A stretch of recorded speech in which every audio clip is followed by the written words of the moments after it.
Welcome, everyone. Pleased to see you all here at the Coalition of Sensible Taxpayers inaugural Taxpayer Town Hall. Thank you all for coming.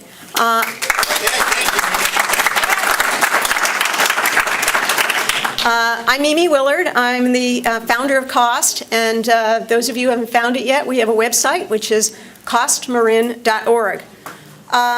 COST began to gel in the fall of 2016, and that was because we felt that it was increasingly clear that the taxpayers need a voice. In 2016, there were 21 local tax measures on the ballot in Marin. Most of them passed, but for the first time, the measures didn't all pass, and some of them didn't pass very easily. Taxpayers are exhausted. They're asking, where does it end, and how is this going to affect me? There's an increasing awareness about the problem of unfunded pension liabilities, and that, as we'll hear tonight, they are stressing the budgets. Popular services like schools, roads, and safety are getting squeezed. Some people believe they're maybe being put at the front of the line to get squeezed, and then they're carved out as ballot measures. Pensions aren't the only problem, though. Many people feel that too much money is being spent, and that it's often being spent on the wrong priorities.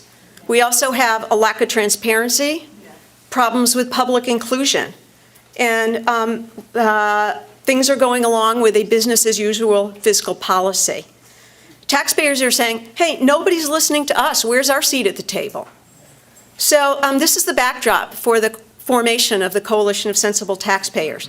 This fall, a handful of Marin community leaders, a really very strong group of people, got together and formed a team, a core group. And I'm going to call them out and ask them to stand. We have Linda Pfeiffer, who was on the Sausalito City Council. Turn around so they can see what you look like. Paul Primo. Paul, you're here somewhere at the front desk.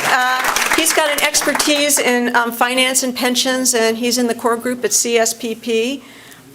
Susan Kirsch, co-founder of Citizen Marin, active in Marin Coalition, a supervisor candidate. Myself, my background's as a financial analyst. And then we have Doug Kelly. Doug's here somewhere. Doug's in the back. From San Anselmo City Council. Previously, he's now on the Ross Valley Sanitary District Board. And importantly, he's the donor of our door prize tonight, $50 door prize, a dinner gift certificate at the Spinnaker. There'll be a drawing at the end. You must be here to win. So we've also assembled an advisory group, and these are people who have, and they're all listed on our website, they have special expertise or skills that they have contributed to us in finance, economics, social media, web, law, transportation, local governance, communication, and writing op-ed pieces. And they include, it's a growing group, currently includes Larry Anderson, Mike Arnold, Al Dugan, Mike Obley, John Perulis, Chuck Reedy, and Hutch Turner. So we started, and it took us a while to do this, to define what's our mission and our name. And our mission, we wanted to signal, is bigger than just being a tax watchdog, which seems to be the name that people put on us despite our efforts. Our mission is to monitor, inform, educate, advocate, and defend the rights and interests of Marin's taxpayers. And so for each fiscal challenge, we're trying to look at the whole picture. Where does the money go? Is it well spent? What are the options? Is the process transparent and inclusive? Do we want a new tax? And at COST, what we want to do is to engage the public, encourage participation, and as appropriate, lobby on behalf of the taxpayers, or if there's a local group that is taking its own initiative and they need some help working through the process, then we'll help them. Words in our name, coalition. We're transpartisan. You can't even tell what party people are from. We're trans-county. We have wide-ranging expertise, we have lots of people, and we hope that we will be a movement. We're taxpayers. We're the ones who are paying. Our opinion should matter. And we're sensible. We want to pay for appropriate public services. We're not an automatic no or an automatic yes on all new taxes. But if we see that a new tax is possible, we want to engage early, proactively, and before it's a ballot battle. So we want to look for sensible solutions. Our standard is that new taxes should be the last resort, and if there are new taxes, they should be necessary, transparent, fair, affordable, and certain to be spent as promised. This year's effort by the Transportation Authority of Marin to seek a transportation sales tax increase, it didn't meet any of those criteria. We used a community network to alert and mobilize people, and we asked them to object to a process that wasn't transparent, didn't provide time for citizen input, and we had a great grassroots response. The TAMP proposal is now on reset as they reconsider their approach. Probably coming back, but for now on reset. So, and thank you all. So let me turn now, and I'm going to introduce Stanford professor Joe Nation, who is our guest speaker. Many of you know him. He served on the Marin Municipal Water District Board for 8 years and in the Assembly for 6. He's had a distinguished career in teaching, research, consulting on a variety of public policy issues. And importantly to us tonight, he's an authority on California public pensions. He directs Stanford's Pension Tracker Project, which analyzes pension debt in California governments and agencies. He helped sound the alarm for the pension liabilities in the CalPERS system, the public employees system, and he's finishing up work on a similar study for the CalSTRS system, which is the teachers' retirement system. A pension tracker is available online. It shows that there's a big problem here in Marin. The liability per household is large. For the county of Marin and for the city of Mill Valley, for example, they are among California's worst jurisdictions, in the top 10% of the worst jurisdictions in terms of pension liability, running about $19,000 to $20,000 per household, and that's without the CalSTRS data that Joe will be making available soon. So given the import of Joe's work to taxpayers' issues, we're really pleased that he's contributing his time tonight to speak at our first taxpayer town hall. The format will be a 25 to 30-minute talk, followed by a Q&A of equal time. And our timekeeper and moderator is going to be core group member Susan Kirsch. And join me now in welcoming Joe Nation.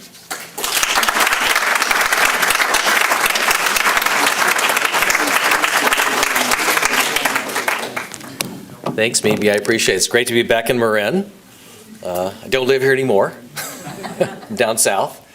But I wanted to first tell you how I got involved in this issue. When I was on the water board, I have to tell you, I don't remember pensions ever being issued, discussed at all. I don't remember anyone ever coming to us and saying, you should focus on this. I don't remember that ever. In the state legislature, all I had to do was suggest that maybe we needed to do something on this, and man, did I catch an earful from people on that. So there really, and there wasn't much support there, and as you saw a few years ago with Governor Brown and his pension reform measures, he didn't get very far with that. So I'll tell you about the project, and I'll go through some slides and provide data, and this is all data driven, and you know, this is just math. This is really simple stuff. Jerry Brown says this is 5th grade arithmetic. It's not quite 5th grade arithmetic, but it's really not that complicated. And hopefully I'll walk you through the steps, and you guys will walk out and have a much better understanding of what we're doing at Stanford on this, and what you can do here and what you can't do here as well to solve the problem, because your hands are tied to a certain extent. I also first want to mention that this is not, despite what some people say, this is not an effort to go after public employees. I want to be really clear about that. I am from a public employee family. My mother, now almost 84 years old, is a retired high school librarian. She still gets a pension check. My father worked for a public university. My older brother was a math and science teacher in a high school. My younger brother is still every 3 days, puts on his uniform as a firefighter paramedic. So everyone in my family except me either has received, is receiving, or will receive a public pension. And it's not, in my opinion, it's not fair to say to my 84-year-old mother, I'm sorry, someone made a promise they're not going to keep, and we're going to cut your pension. That's just not right. I will say I think it's different to say to someone who's been working for 5 years, we're going to have a different system for you going forward. And that's what the Marin, the MSARA case is all about. So we'll see how that works out in the courts here. So let me start with this, and I'll sort of go through and tell you my perspective on this. Oh, actually, the other thing I want to tell you is sort of how I got into this. When Governor Schwarzenegger was still in office, he came to us at Stanford and said, is this a big problem? CalPERS says it's okay, CalSTRS says they're okay, everyone tells me not to worry, but some people tell me it's a mess. So you guys go out and quantify it. So I got 5 really smart graduate students. They were getting masters in public policy and or masters in business administration, MBAs. And they did a 6 or 7 month study, and they came back and they said, we've measured it, and actually what you're being told is that the problem is $150 billion. The shortfall is $150 billion for the state and local government. It's actually closer to $550 billion. So, and it's interesting because that report that was published by the Stanford Institute for Economic Policy Research is still the most widely disseminated report in the 34-year history of CEPR. We've gotten more, more people have read that and digested that than anything else that's ever been produced, done by graduate students, so I'm really proud of that. I didn't do the work. I supervised it, I watched them, I directed them, but they did the work and they did a great job. So with that, I'll start and tell you a little bit more about what we're doing. Next one, please. Okay. So CEPR, again, CEPR is the Stanford Institute for Economic Policy Research. That's where I am a researcher. So I am, I teach at Stanford, but I do my research at CEPR. And again, CEPR's been around either 33 or 34 years. Pension Tracker is the site, pensiontracker.org. If you haven't looked at it, please take a look at it. We get a decent amount of views on it. It's a pretty small team that actually does the day-to-day work on it. Pensiontracker.org is the main entry point.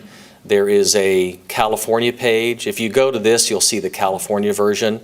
There's also a tab in the upper right-hand corner that'll show the US version. So you can actually go and look at data for all 50 states.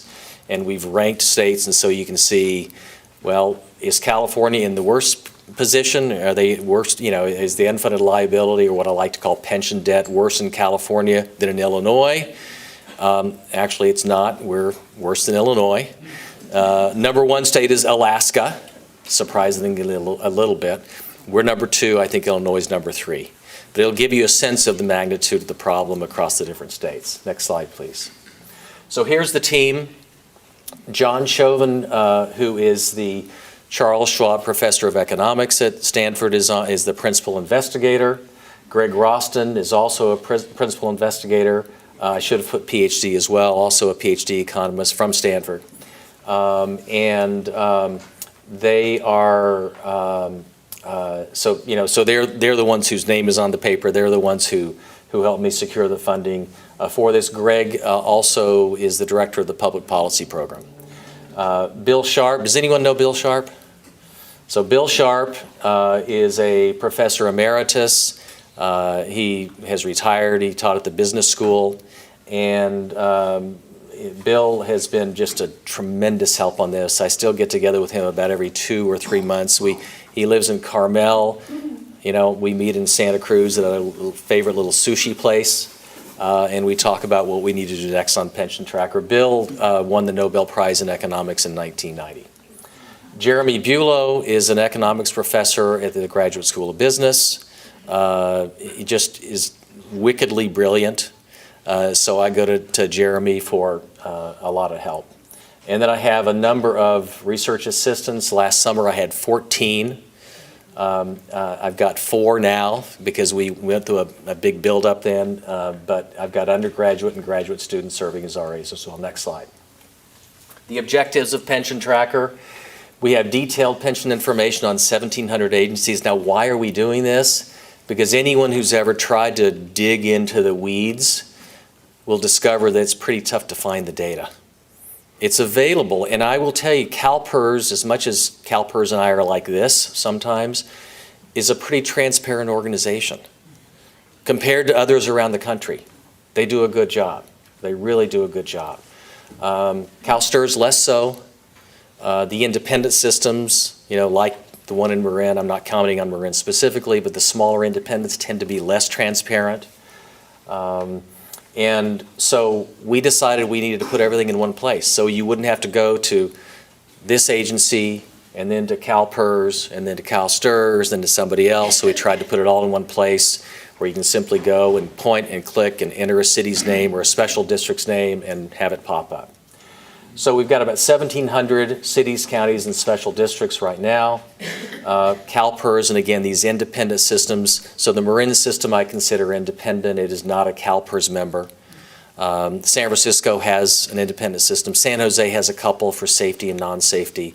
There are about 70 good-sized ones around the state, and they're pretty substantial in terms of assets that they manage and in liabilities that they owe. CalSTRS is forthcoming. CalSTRS, as Mimi mentioned, represents most K through 12 public school teachers in the state. And we are still waiting for another data round on that. Once we get that, the ETA, I think, is March 7th. And then within a couple of weeks, we'll be able to put up CalSTRS data. So you'll literally be able to go up and say, and enter a school district name or a city name or a special district, and it'll pop up. I will tell you that in my, one of the dreams I have for this is to be able to put this down, take this to the parcel level. So you'd be able to say, 123 Main Street, Novato, California, and it would pop, your parcel would pop up, and it would say, these are the liabilities associated with that property with respect to pensions and OPEBs. It's a huge effort because there are about 16 million parcels that we would have to track. But, if you can do, a million, you can do 16 million. So I don't know if we'll be able to do that, but we're in discussions about doing that. So you'd have literally everything, at your fingertips. I think it would be really powerful for people. OPEBs are other post-employment benefits or retiree health care. The reason I had 14 research assistants last summer, is because we were collecting OPEB data. If you have dealt with this at all, you probably know that a lot of agencies simply don't report it, or they report it every 2 or 3 years, or the reporting is incomplete. We probably collected 1/4 of the data that we wanted to collect. So in other words, 75% doesn't exist, or it's very hard to get. We're hoping to put that up fairly soon as well. Next slide, please. So I know this is really tiny, but I wanted to give you a sense of what the search results look like. So if you put in, Sausalito, it'll pop up the city of Sausalito. This is the summary table for 2015. Fiscal year 2015 is the year that ended on June 30th of 2015. You're probably sitting here saying, but Joe, it's 2017. This is the latest data available. So they tend to lag. It tends to be very slow. Now, we do periodic updates. I'm going to show you some November 2016 estimates that we have. But the official data tend to be about 2 years behind. So you're sitting here, Pat Eklund's here from Novato. Novato's report, if you went to your city manager, the city manager would say, I can tell you what it was in June a couple of years ago, but I don't know what it is today. And that's certainly not the standard in the private sector. and it's not the standard for a limited number of public pension systems out there. But, so 2015 is the current, and we've got things, we have market liability, actuarial liability, liability per household, et cetera. And it just gives you a baseline sense. You can also go to a page that has this by year. We have it from 2008 to 2015, so you can have a time series, you can graph it, you can download it to a CSV or Excel file. There are lots of things that you can do with that data. Next slide, please. So why is the focus, or why are we focused on this? We're focused on this because you might assume that things are better today than they were a few years ago. They're actually not. I've got some stock market return data up here, and so, but if you look at this compares the unfunded liabilities. The unfunded liabilities are just the difference between liabilities and assets. I've got $1 in assets. I owe $2. I have an unfunded liability of $1. I owe $2, but I've only got $1 short. That's my unfunded liability. So the unfunded liability for California, for these four systems, CalPERS again, most of the members there are city, county, special district employees across California, state and local governments. CalSTRS again, mostly K-12 teachers. Independents, the ones I described, like Marin, San Jose, County of Los Angeles, et cetera. And then UC, the University of California system. Those are the four big ones in California. If you capture those, you've got the state. And if you look back at the June 2010 numbers, you see what those numbers are. So CalPERS, and these are the official numbers, this is what they reported. They said we are $55 billion underfunded. That is our unfunded liability in June of 2010. CalSTRS said we're at 51. Independents said we're at 49. We aggregated those, obviously. There's no central report. UC was at 6. And over this roughly 6-year period, again, this is a November 2016 estimate. CalPERS has gone to 164, CalSTRS 80, 116, 20. When you add all those up, you end up at $379 billion versus 161 just 6 years ago. So it's doubled. And in case you're worried at this point, you ain't seen nothing yet. This is the start, unfortunately. There's more bad news to come. So we're about 379 officially just a couple of months ago. Next slide, please. So I mentioned, I wanted to contrast what's happened to these public employee pensions and their funded status and their funded positions over this roughly 6-year period, because if you look at something like the S&P 500, a good broad measure of stock market performance, it's up 112% during the same period. So the S&P has done relatively well. I know before this there was a big drop in 08 and 09, and I've got some longer term numbers we'll look at in a second. But you look at this and you say, wait, things are actually pretty good. I mean, can you imagine what this would look like if we had had another stock market dip or a recession? But 112%, and even with that, the unfunded liability is more than doubled in roughly a 6-year period. Next slide, please. So I wanted to show CalPERS returns. This is the rate of return annually. And it's a geometric return or a compounded return, like you get compound interest from the bank. Well, banks don't pay interest anymore for the most part. But and I wanted to look at 3, 5, 10, 20, and 30 years. A key part of managing a system is deciding what they call the discount rate or the investment rate of return should be. And today, as we sit here, the assumed rate of return for CalPERS and CalSTRS is 7.5%. And that's a nominal rate, doesn't include inflation, or sorry, it does include inflation. So whatever, you take that minus inflation for your real rate of return. And everything in the future is based on earning 7.5% per year. Not 7.5% per year for 1 year or 3 years or 5 years, but forever.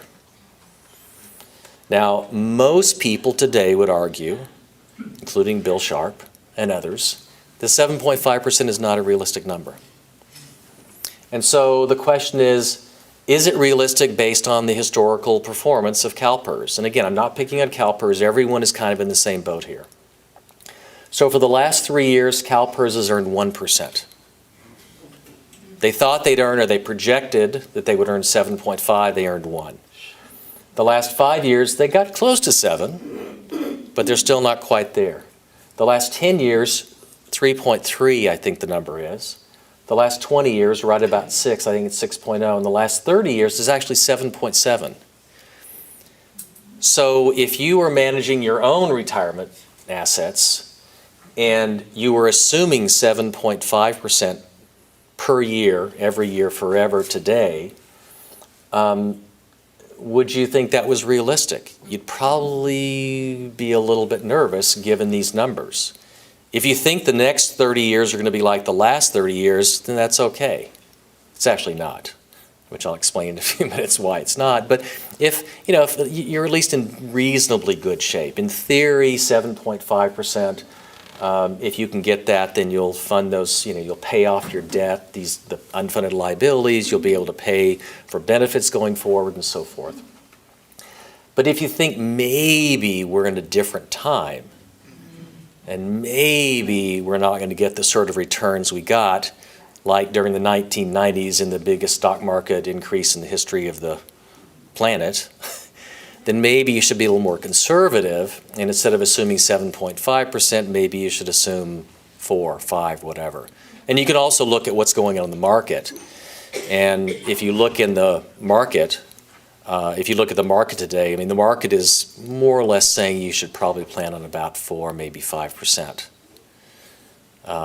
You can, if you sat down with your investment advisor at Schwab, Fidelity, whatever today, they'd probably say, oh, I can get you 7.5%. But the odds of us actually getting that, the confidence level is maybe 40%. So if you're okay being 40% confident, we'll shoot for that. But if you want 80 or 90%, I think we should plan on 4 or 5. So again, bottom line is it's probably too optimistic. Next slide, please. So there are assumptions about how your assets are going to grow over time. And even if you hit that target, even if you hit a reasonably high number, one of the problems is your liabilities are also growing. Your liabilities are accruing at, over time, it's been about 6% per year if you look at CalPERS again. And this is what the liabilities look like from 2010 to 2016. So a lot of people sort of forget that liabilities also increase over time. And they think, oh, well, if I just hit this investment target, I'm in good shape. Well, but no, you've actually got to, you can't just run in place, you've got to really run because you've got liabilities that are growing as well. Next slide, please. And if you combine that with the assets, again, this is for CalPERS, this is a clearer picture. So you start in 2007, and you can see there they were about equal. But since then, assets are the sort of gold color, and those assets today are a little less than $300 billion. And liabilities are about 440, I think it's $441 billion. So you can see how you get to roughly that, $150-ish billion shortfall. And again, this assumes, the liabilities assume, the assets assume that you're going to earn 7.5% per year. So this is kind of a best case scenario. So the best case scenario is for this particular plan or this particular pension system, we're $150 billion short. Is $150 billion a lot of money? The general fund budget of the state of California this year is about 123, or it will be 123 this next year. That's the projection. That's what the governor's requested for next year. So it's a lot of money. Next slide, please. So what does that mean? That means that if you've got these pressures on the pension system, and this shows, it's a little bit hard to see, sorry about that, the contribution requirements from cities, counties, special districts, school districts, the state are going to have to increase because you've got to make up for that pension debt you have, right? It's like having a credit card that's close to maxed out. Plus, you have to continue to pay for ongoing benefits, what actuaries call the normal cost. And so this is just a case for the city of Richmond, where the city of Richmond has gone from, and I think is that 10? Is that about $10 million up to more than $20 million? I'm not sure why 2013 is missing, but for whatever reason they didn't report that, or it wasn't in the file that we got from them. But you can see here that, so for this particular city, not a terribly wealthy city close by, they've actually seen their cost roughly double in a fairly short amount of time. If you do the math on this, it's roughly 10% per year. So if your contributions, required contributions to pensions are going at 10% per year, and your revenues are not growing at 10% per year, something else is going to get squeezed out, and that's what's happening. And I'll talk more about Richmond in a second. Next slide, please. So Richmond pension cost, again, have roughly doubled. There was a story in Cal Matters. Cal Matters is a great alternative news site. Not alternative facts, okay, but an alternative news site because the media doesn't cover this stuff as well as they should. And they looked at pension and retiree health costs, and they said they're going from 25 to 44 million over a 5-year period, again, 10, 11% per year. The projection, and full disclosure, I did some of the analysis for Cal Matters on this, and they acknowledged it in the article that they ran. This could exceed, the pension and retiree health costs could exceed 41% of the city's general fund budget. So historically, cities and counties and special districts have paid maybe a few percent, 3, 5, 7, whatever, a few percent. They're going from a few percent, 5%, let's say, on average, to 40%. If you're having to find 35% of your general fund budget to direct to pensions, that means there's 35% of something else you're not able to fund. And it may be roads, it may be libraries, it may be fewer cops, it may be something else. It may be going out and asking taxpayers to contribute more, but that's what's happening in Richmond. My estimate was that every dollar and more from their projected revenues, and they project revenues just sort of steadily ratcheting up. You know, they sort of say there will be no recession ever till the end of time. That's unlikely. But every dollar and more will go towards these pension obligations and retiree health obligations in the case of Richmond. You know, I say it in the story, so I'll go ahead and say it here. This is a city, I don't know how they avoid bankruptcy. And they're not alone. There are a lot of cities, there are a lot of jurisdictions out there that are in that shape, unfortunately. They've reduced their workforce 20% already. 20%, you know, it's probably not 20% fewer cops, so 20% across the board. They have a junk credit rating status now as well. And they're not even in the worst part. This is before the storm. Next slide, please. Oh. Does it work? Sorry, next slide. So Los Angeles is now, they were spending 3% of their budget on pensions. Now it's about 20% in Los Angeles. If you ever go to Los Angeles, you know, be careful walking down a sidewalk because they haven't been repaired in years. The roads are bad, et cetera. I mean, there's been, you know, it's a problem in Los Angeles. You know, the numbers here are obviously very large because LA is a very large city with a very large budget, but again, sort of the same trend line here that you can see. This is just pension expenditures.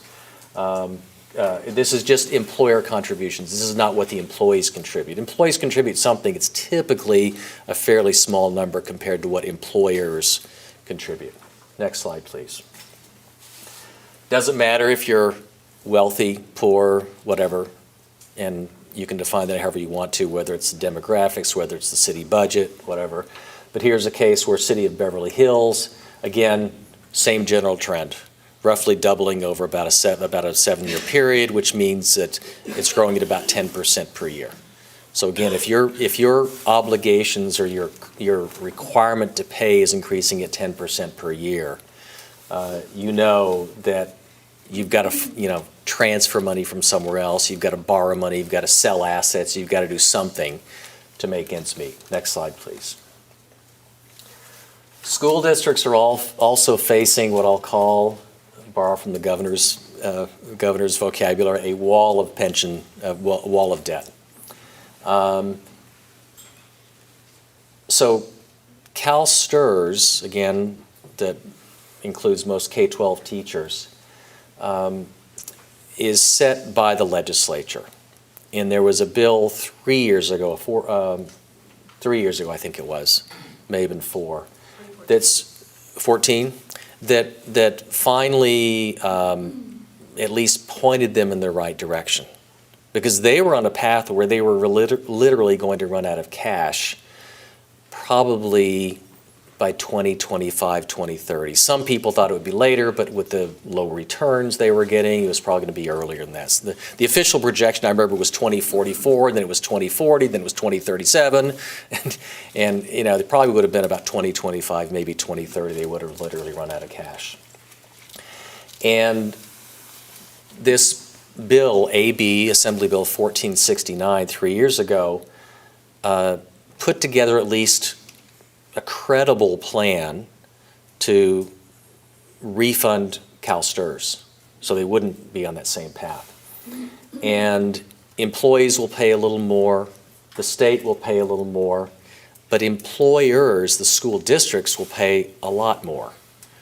So they used to pay initially 8.25%, and that's going to ratchet up until you get to 19.1% in the year 2020. So if you're a school district and you've been used to paying 8.25%, you need to get used to paying nearly 20% over a fairly short period of time. So even if you pass a new tax, depending on the size of the tax, you still it may not be enough to get back on good, sound financial footing. So there's huge pressure, and this assumes 7.5% per year rate of return on investments forever. So even if things go well, this is what you're looking at. Even if things go according to plan, this is what you're looking at. Next slide, please. And in fact, let's assume that instead of earning 7%, they've actually just reduced from 7.5 to 7%. Both CalPERS and CalSTRS have done that. They've reduced to 7. But let's say that you plan on that, but you only earn 5. And, we can argue, or people can have, arguments about what that discount rate or investment rate of return ought to be. But let's pick the number that most investment professionals, smart economists, others think is the right number. Let's pick 5%. And I will tell you, most of my colleagues at Stanford will tell me they think that's still too high. They would say, probably if they were here, how about 4? If you really want to be confident you're going to get that number, go with 4. So instead of paying at the end of this period, instead of paying 19.1%, and these are estimates based on the best information I have from CalSTRS. You end up at about 31 or so %. Okay, next slide. So what does that mean when you put all this stuff together? If you look at CalPERS, CalSTRS, independents, UC. Remember I had that initial slide where I said roughly $380, $90 billion in unfunded liabilities? If you assume 5% across the board, this is the reality, or this is the forecast. It's not quite $800 billion. So the unfunded liability for the state of California, for state and local governments, is about $800 billion. Again, is $800 billion a lot of money? Yeah, it's about 6 to 7 annual state budgets. So if we just put 6 or 7 years of state budget aside, we could take care of this, not fund anything else. I mean, there's, obviously that's not realistic. Next slide, please. So the path to reform is up I-80. It's in Sacramento. CalPERS and CalSTRS boards are controlled by labor. Gavin Newsom came to my class yesterday, and he said he's running for governor, obviously, you guys probably know that. And he said one of the first things he wanted to do was install independent boards. And I think that's one of the best things that you could do, honestly, because right now you have boards that are dominated by current employees, current retirees, and mostly Democratic lawmakers who are friendly with organized labor. And so until you sort of reshuffle that deck or bring in a brand new team, I don't think you're going to solve the problem. San Jose has done a pretty good job. San Jose is actually has independent boards that are controlled by a majority of folks who have at least 12 years of experience in economics, law, finance, something that's relevant to running a pension system. Benefit levels are set in statute. So again, you got to do this through Sacramento, so you got to go to your legislators and say, you need to give us the authority and the ability to do this. And if you don't do that, your hands are tied. There's really not much you can do at the local level. That's the reality. The 2012 reforms that I mentioned that Governor Brown advanced, and I know he wanted to do more, but he ran into a buzzsaw called the legislature and couldn't get anything, got very little through. Created something called the PEPRA, Public Employee Pension and Retirement Act of 2013. And so, you reduce benefit levels a little bit. I won't go into the details of that. There was no governance reform. And again, until you can deal with those benefit levels, governance structures, get rid of the alternative math, then there's no way to solve this problem. And I think that's my last one. Yep, it is. Thank you.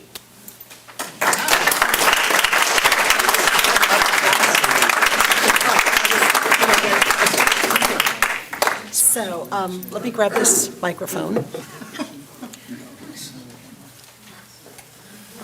to just take over, Susan? For the Q&A? Yeah.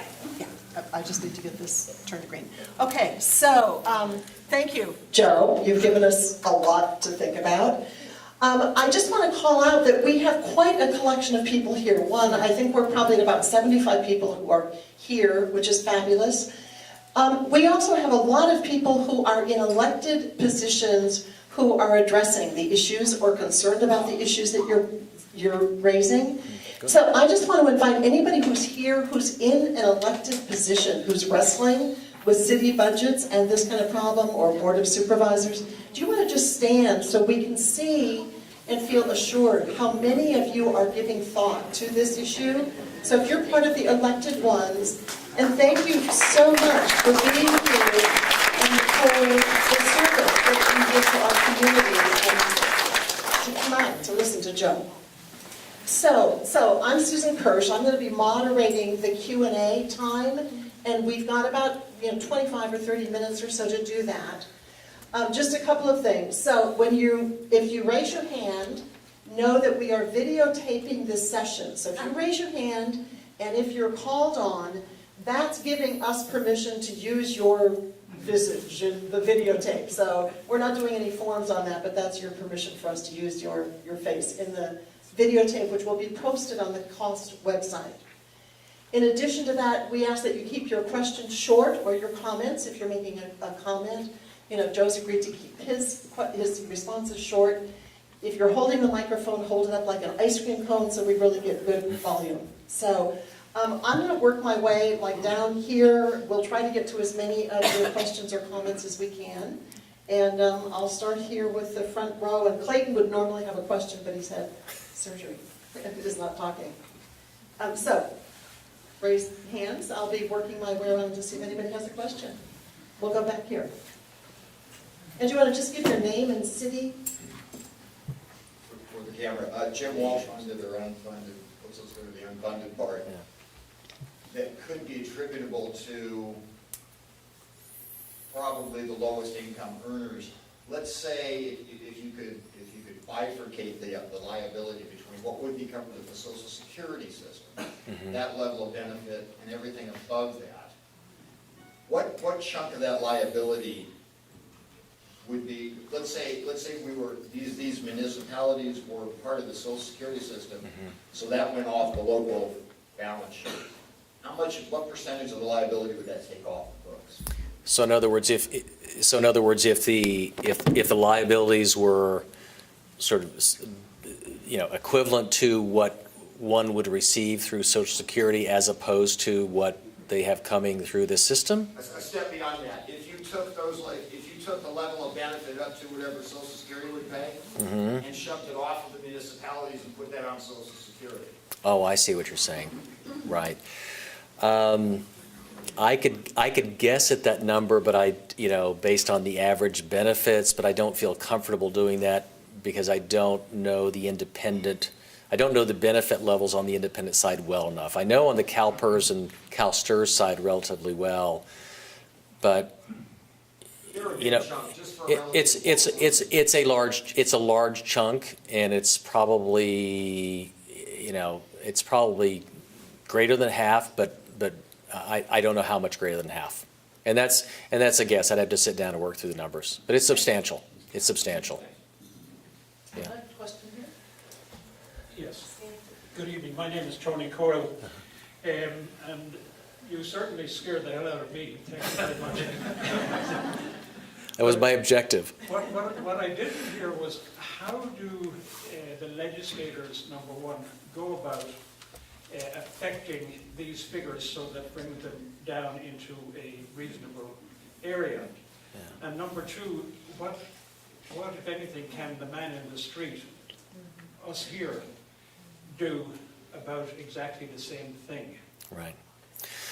So what legislators can do is, if there were two reforms that I would suggest, reform number one would probably be sufficient. If we simply changed the governance structure so that we had independent individuals, qualified, who did not have conflicts of interest governing these boards, I think that would solve it, because then they could change the assumptions and the rules and the accounting procedures and so forth. That one thing would do it. I mean, that's a huge thing. If there's one specific thing that board could do, or a legislator could do, is they could say to these systems, you have to follow the same rules that they do in the private sector. So, because right now I didn't talk about this much, but there are two very different rule structures for private versus public defined benefit plans. These are defined benefit plans. You get a certain amount no matter what. And the public sector has really, I mean, they have rules they really don't have to follow. I'll give you one example. So in the private sector, again, a defined benefit plan, you have to discount your liabilities, in other words, your cash flow going forward, at what people typically call a risk-free rate, 3 or 4% today, really low. And in the public sector, you use your investment rate of return, 7 or 7.5%. So you understate, in the public sector, you understate your future liabilities by a large, large amount. If And then in the private sector, you can assume any rate of return you want. You can say, I'm going to make 10% next year, but guess what? You can't base contribution amounts and you can't base future benefits on that wish that you're going to earn 10%. You have to earn it first. There used to be a commercial years ago, like John Houseman, I think the actor, was on it, and someone used to, he said, was it Smith Barney? I can't remember. And he said they earn money they do something the old-fashioned way. They earn it. Was it E.F. Hutton? They earn it. They earn it. The difference is, so in the private sector, you have to earn it, and then you can decide what to do with it. In the public sector, you give it away, and then you try to earn it. That's a really bad model. That's reality. Hi, I'm John Bechtel. The man in the tree. Yes. In the case of this organized labor, who is management? And is there agency? So who is management, you're saying? Or where is management? Well, who is, if there's organized labor and there's agency there, who is management and what is the agency? Well, so one of the problems, I think, is that if you are on a governing board, if you're a city council member, board, on a board of supervisors, a district director or whatever, a city manager, or a finance manager, you're lumped in, and you very often usually get the same benefit package. And so, with all due respect to those folks, I think there's some conflicts there. And I think if you're a finance manager and you know that you're going to get an increase in your benefits if someone's pushing for it and you kind of stay quiet or you don't raise the alarm enough, I think it's a problem. I will tell you, when I was on the Marin Water Board, I was astounded to learn that I was a CalPERS beneficiary, and I don't have the benefits because we gave them away. But I was told in my second or third year that I was going to get lifetime health benefits for working 10 hours a week for 5 years. And I just said, that's wrong. So I went to my other board members, including your congressman, Jared Huffman, and I said, let's get rid of it. And everyone said, yeah, and we got rid of it. So anyway, again, this goes back to the government. This is not the governing board, but I think there's a governance issue there as well. I don't know if I answered your question, but Next yeah. question. Hi, Bob Zadek. I host a radio show every Sunday. My day job is I practice law, and more importantly than that is my practice, 51 years, has been dealing with debt. So I kind of know something about corporate debt. And I was not frightened at all by what you said, because the solution is too obvious to me. I have 3 points, which everybody can go home early because I'm going to solve the problem. Comment about your faith in independent boards. Yeah. I have no such faith, because there's no such thing as an independent board. If you look at the state level, you look at the federal level, we have countless independent boards that are hardly independent. And at the bottom of the line, somebody appoints them, the process will inevitably be tainted if not corrupt. So any faith in independent boards is, in my opinion, for all that it's worth, misguided. Second of all, the pension problem, the problem about all this angst about what imputed rate of return do you want to have, when you start discussing that, you make a concession and you go on the road to hell. And here's what I mean. If you assume 0 rate of return, you can't be that wrong. And you assume 0, which means if the rate of return is higher, then good news, Sausalito, we overestimated how much you're going to have to pay in 18, you get a bonus. Instead of hawking in the future, don't hawk the future. And just say 0 rate of return, do your math, that's the contribution, and we'll let you know the good news in a year, check with us. So any discussion more than 0 is insane, and you're starting to make concessions you shouldn't make. Lastly, the problem of unfunded liability. The solution to me, borrowing from the private sector, sort of how it's done and it works, is very easy. You have to, first of all, like a bankruptcy case, you have to get to 0. So you say, okay, as to all of the municipalities that want to sign on to the program, we will help, we being, let's say, the state, but we could fill in a blank later, but let's say the state.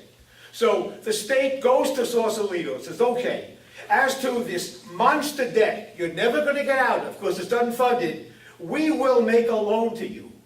We, the state, will lend Sausalito, not for free, it'll be at our cost of funds.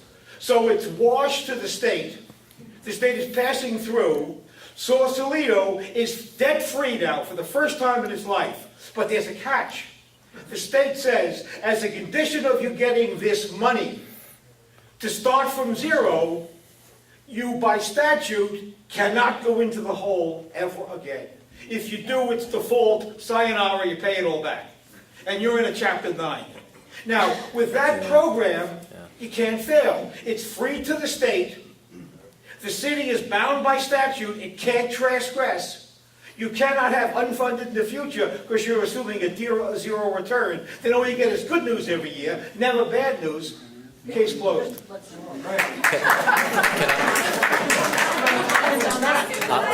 Can I, actually, Susan, can I respond just really quick on what this question of a 0% interest rate? So here's the problem with that. The problem with that is that if you assume zero today, that means that contributions will be very high today. And let's assume that you actually earn 3, 4, 5%, whatever. That means that future generation, that means you're borrowing from that future generation. So you need to have something that gives you some reasonable chance of, some return that you need to hit. It doesn't make sense to assume 0%. It makes sense to assume, it makes sense for on the liability side to assume a risk-free, and by risk-free, what I mean is a treasury rate, because government bonds are still pretty secure. And if you want to have something that's very secure, that's the number you ought to go for. And that, again, that number, depending on what term, is 3-4% today. I'll give you 50 basis points, you win. Okay, let's see, I want to take a couple more questions, but it's been pointed out to me that many of you are here and you did not sign in at our sign-in sheet at the back, which is for names and email addresses. If you'd like to have your name in for the drawing for the $50 Spinnaker gift certificate, then if you want to just quietly work your way back to get your name in, we will be doing that drawing like in about 10 or 15 minutes. So just that update on if you didn't sign in, there's still a last chance. Okay, and just to say, we're not going to get to all of your questions, so again, do the best you can for short. John Sargent from the People's Republic of Fairfax. I think the general public is in general aware of some of this, because I see articles in the paper and everything. What disturbs me is, they had a chance during the recent elections to elect some supervisors who may have taken action in the kinds of things you're talking about, and they chose not to do it. It seems to me they're more than happy to kick the can down the road. Yeah. I mean, that's the easiest thing to do. Yeah. And that's what's been happening for years. Unfortunately, at some point, I mean, I was talking with somebody beforehand about how this will all end. At some point, it will end, and it won't end well, whether it's municipal bankruptcies or, and again, I want to emphasize that, I know you guys are focused on taxes. It's not just taxpayers who will pay more. It's those retirees who will lose something. I mean, go to Detroit. Go to a place like Detroit. There are cases in Detroit where people there are having their pensions reduced about 8 to 10% per year going forward, and they're being required to make lump sum payments back to the city. One gentleman, this was in Bloomberg.com, Bloomberg News, is having to write a check to the city for $70,000 because he was overpaid in his pension. And he says, I have no idea how I'm going to do that. He's 60 years old. He's not able to go back to work. I mean, he is going to be hurt by this. He is being hurt by this. So, it's across the board. Everyone will be hurt. Hi, Joe. Hi. Bob Silvestri, Mill Valley. So in listening to you, there's kind of three things. There's, Okay. I'm really generalizing, there's kind of bad return assumptions, which is a mistake. There's Right. there's kind of bad luck, meaning that nobody knows what healthcare costs are gonna cost or what certain things. I mean, there are things beyond the control. Yeah. And then there's just bad management, bad deals, bad benefit deals, bad hiring. And it sounds like from everything you're saying, the first part of the question is, it's the management side and the decisions on how things are done that are really the problem, the Right. core problem. Right. All that said, what can an elected, we have a number of elected Marin officials here, what can they do Right. at their level Yeah. to bring this to the attention of the state, which is, certainly they can bring it to their own attention. I know John McCauley is here from Mill Valley, has done that in Mill Valley. But what can they do at the state level? I mean, I think they could do more, but I don't know what it is. I mean, if I were on a local board, if I were on the MMWD board, or if I were a city council member or a supervisor here, I think I would ask for flexibility. I think I'd say, look, if you're all about local control, if you really want us to control our own destiny, let us do what we want to do here. Let us change the rules that we use here. Let us change the accounting procedures here. The problem with that is that, that would be met Yeah. with strong resistance in Sacramento. It's at some point the tide will turn. At some point, people will say, okay, enough is enough. And I mean, look, I mentioned Gavin Newsom, and here's a guy running for governor as a Democrat. He gets it.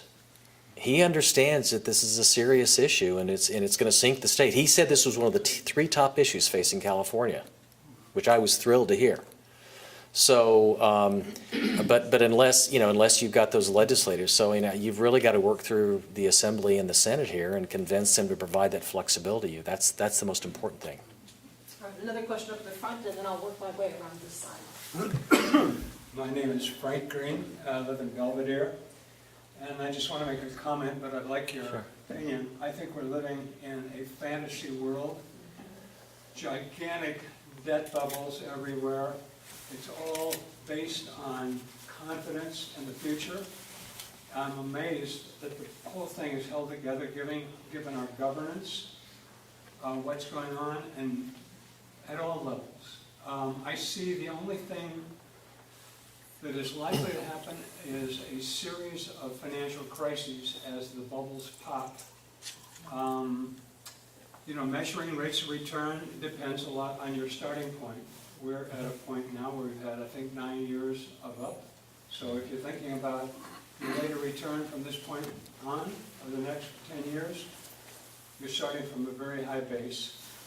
I have to manage money for people, and we have to play the game. We have to, who knows what's going to happen. But I tell you, if I could get 5% on a relatively risk-free basis, I would lather for it. So I would be interested in what your associates at Stanford think about the reality of this insanity that we're living in. Sure.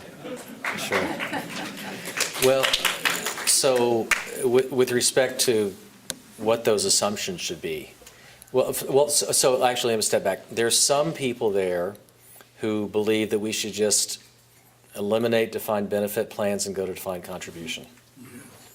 And then it wouldn't be taxpayers who are bearing that risk. I myself think defined benefit plans are okay if they're managed properly, but they're not being managed properly. Do you have any confidence that will change? Not with the current structure, not with the current governance structure we have. At some point, well, again, voters in San Jose several years ago, 5-6 years ago, whatever, said we're not going to do this anymore. We want a new board. We want new boards with people who are not, who don't have a stake in this, in the sense that, they have conflicts of interest, and they've actually moved in the right direction. They've moved more slowly than I'd like to see, but they're moving in the right direction.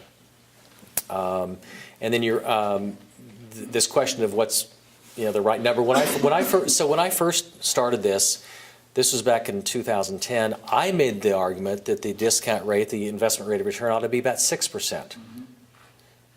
And the colleagues I mentioned on the board up there came to me and said, I think that's too high.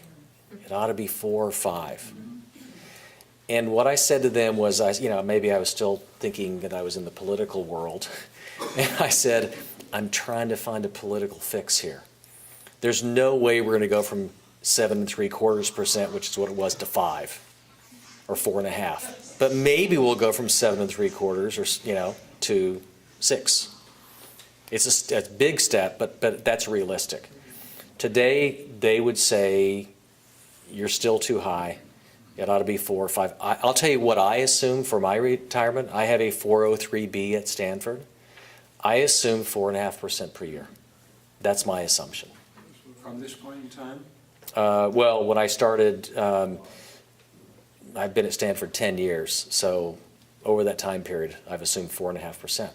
And it's because I want to be confident. I mean, I mentioned these, these rates of return. The way they set these, this is an interesting story, so I'll tell if it's okay, Susan.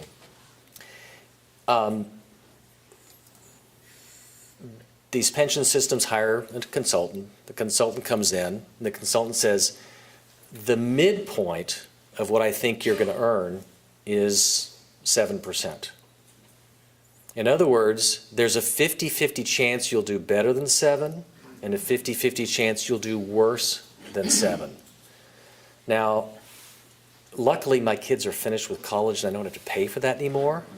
But can you imagine if I had said to my kids, okay, Mom and I are putting away money, and there's a 50-50 chance we're actually going to have what we need to put you through college. My kids would have said, Dad, what planet are you on, right? But that's what happens in the public pension world. They say there's a 50-50 chance we're going to get this number. And actually, when you do the math, because of the magic or the destructive power of compounding, it's not a 50-50 chance over time. It ends up being around 38% chance. So it's closer to a 1 in 3 chance you'll actually hit that number. So again, you've got to be more realistic with those assumptions. Okay, I think we've got time for 2 more questions or comments. Then you'll have a chance to give us a 2 or 3 minute wrap up if Sure, you'd like, and sure. then I'm going to turn it back over to Mimi. Okay, So thanks. I saw him here, and then- My name's Jack Nixon, I'm from San Rafael. I know you. Yeah. Good to see you. remember. Okay. Absolutely, good to see you. When you talked about independent boards, Yeah. you talked about they would have the capacity to make changes in rules and accounting procedures. Right. But I didn't know whether you meant by rules a change in the benefit structure, because what is driving everything is the high benefit structure for some people, not everybody, but for a lot of people. Would you like to comment on that? So I don't think that the board should deal with benefits. Here's who should deal with benefits. It ought to be the city, the county, the legislature. It ought to be everyone else. One of the reasons we're in this predicament today is because of Senate Bill 400 that expanded benefits greatly in 1999. Who was the sponsor of Senate Bill 400? Anyone know? It was CalPERS. The agency itself, that's main responsibility is making sure they have money to pay retirees, went out there and said, we want more benefits. We want higher benefits for our employees or for our members. And they also said it wasn't going to cost a dime, when in fact it was equivalent to the issuance of about $200 billion in debt, in new debt. The debate on the floor lasted 45 seconds, by the way, when this passed. So you have to deal with the benefit side. I always tell, I was at Claremont McKenna a couple days ago at a conference there, mostly students, and I said, who here would like to retire at age 55 with about 80% of your final year's salary? And they said, yeah, I'll do that. And I said, okay, well, do you want to take a wild guess? Because that's roughly what you get in the public sector today. Some benefit plans are better, some are worse. I said, what do you think you'd have to put away out of your paycheck every month if you wanted to be relatively certain, again, 80, 90% certain that you would actually have that when you retired? How much, what percentage of your paycheck? If you're making $5,000 a month, these are young kids, and if you're making $5,000 a month, what do you have to put away? It's about 70%. You have to put away $3,500 of the $5,000 to get to that level. The high benefits are part of the problem. There's some horrible cases out there. The former county administrator in Alameda makes $520,000 a year. Pension benefits, that's just pension, and she will probably, she's relatively young and healthy, and given, you know, if you look at mortality tables, she might collect that for 30 years. She'll probably collect $20 million. $20 million. So it's a problem, but there are other people who, you know, who are at the other end of the ladder. I mean, generally benefits are too high, and so, but it's not the board's responsibility to set benefit. I'd like the board just to manage the system.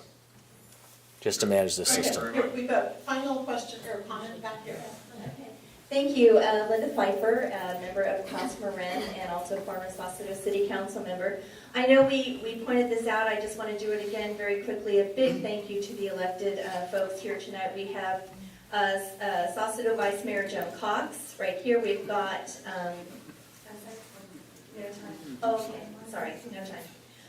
That's all right. So another question I heard was what you can do to locally. The Marin Grand Jury in 2015 published a report on pension reform, and COIN, civic openness in negotiations, was one of the plans they proposed locally. So contact your local city council members and support COIN is one thing you can do.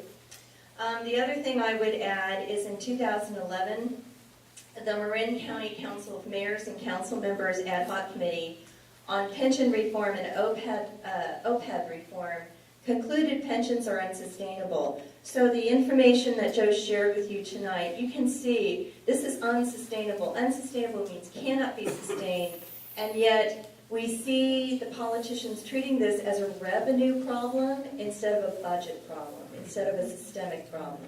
We need to treat this as a systemic problem, and we need pension reform now. In 2012, we passed Proposition 30, which was a quarter-cent sales tax and an income tax to address schools. We found out later much of that money went to CalSTRS, teacher pensions. So, you know, what we need to do is we need to step back and look at these taxes and look at accountability in terms of where they're going.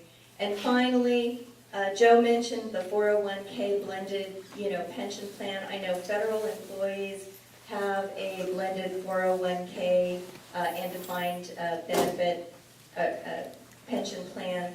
It seems like that's something we need to pursue as well.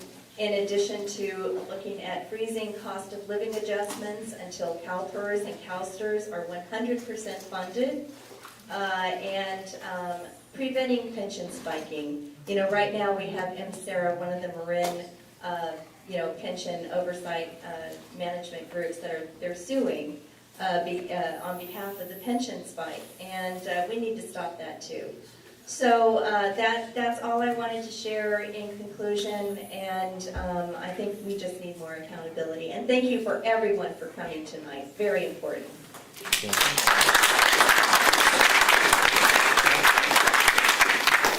So I'm turning over the comment that meeting. you want to make? Sorry? Do you have any closing comment that you want to make? Yeah, really quickly, is that okay? Yeah. So I guess, you know, hopefully the numbers make sense. It's a pretty clear path that we're on. And I guess the thing that I would ask for you to do is obviously be involved. You're here, so you're clearly involved. But the thing that we're starting to do as part of this effort at CEPR is to bring in employees and retirees, because I want them to understand what's coming. It's one thing to come to a group like this. I mean, you know, you guys have seen the writing on the wall. You know what's coming. One of the challenges I have is I was on Michael Krasny's show Forum a couple of weeks ago, and I was opposite a union representative who just kept beating me up or trying to beat me up anyway. And I have said to him and others, you know, what you're doing, in my opinion, is malpractice. because your own members will be hurt. I mean, and I will tell you, I am a former union member. I was a union representative. I get it. I understand what union members or what union representatives do. But if you do something that in the end is not in the best interest of your membership, you're committing malpractice. And so we're going out to talk to folks, rank and file members, to say, we want you to be part of the solution. And there has to be shared sacrifice. This is not going to be something, the numbers are big enough. I mean, when you're talking about $1 trillion, you can't tax your way out of it. You can't cut benefits to get out of that. You can't modify the accounting stuff enough. It's got to be everyone at the table. So you need, I know you guys don't like taxes. No one likes taxes. But that's probably going to be at least a slice of the solution. A slice of the solution is also going to be people who are on the job now who say, you know what? Like my younger brother, he's been a firefighter 31 years. And his system, thankfully, is in good shape. He said, you know what? I can work another 5 or 6 years. Now, he's 52 years old, but physiologically, when they did his physical, they said he was 38. So I'm really angry. Because he's in really good shape. But he says, I can work another 5 years. I can do it. So people are going to have to give more. Everyone's got to give a little more. And so, we can sort of replicate what's happening at the national level, and everyone can fight each other, and the whole system will collapse. Or we can sit down and collaboratively work this thing out. So hopefully that's where we'll end up. Thanks again. Appreciate it. Thank you.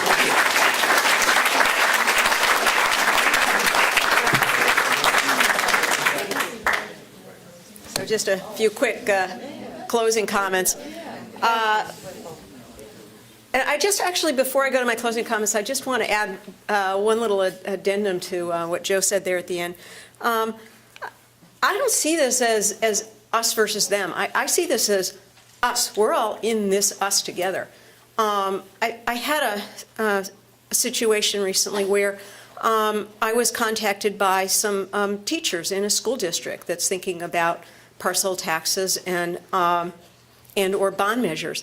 And they want better facilities, they want to have plenty of teachers, but they also live in the district, and they're about to hear in terms of their ability to continue to be able to live in the district. So it's complicated. But let me ask everyone to join me in thanking Joe Nation for donating his time.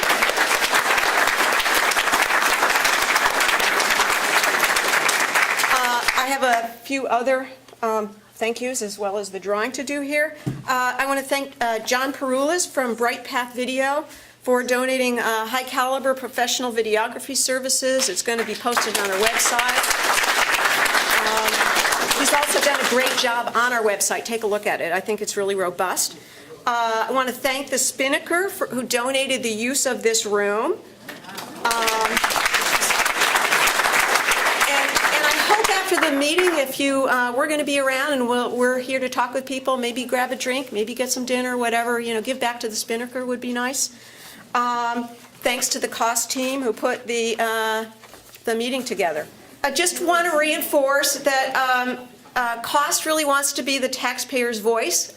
We promise to keep you informed on tax and fiscal responsibility issues.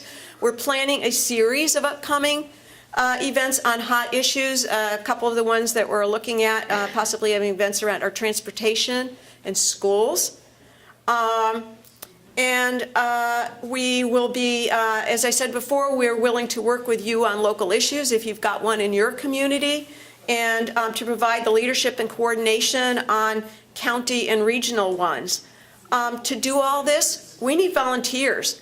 We are trying to build up a robust network and nodes in all of the different parts of the county. So please find us after the meeting and volunteer, or go to our website and volunteer. We also need money. You can, if you can afford to donate more than what you did coming in, we could use it. We have printing, tax filings, website, future events, videography. Checks to Cost Marin, cash. I think we might have PayPal. Doug would know, Doug Kelly would know. We have PayPal.